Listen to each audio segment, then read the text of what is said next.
In this video, we will be showing you how to assemble a pure boxing MMA Target bag punching bag. In the packaging, you will find the MMA inflatable bag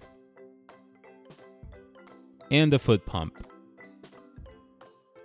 Twist and remove the cap from the underside of the base of the bag and remove the plug from the base.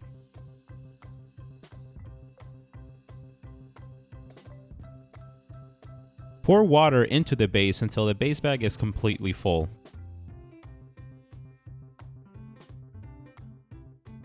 Place the plug and screw the cap tightly back onto the base.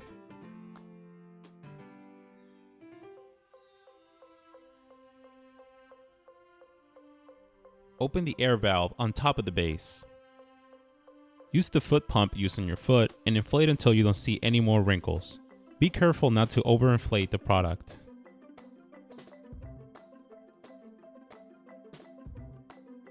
Once it's inflated, remove the foot pump from the valve and close it. Thank you for watching this how-to video. For more information and help on this product, click on the link below.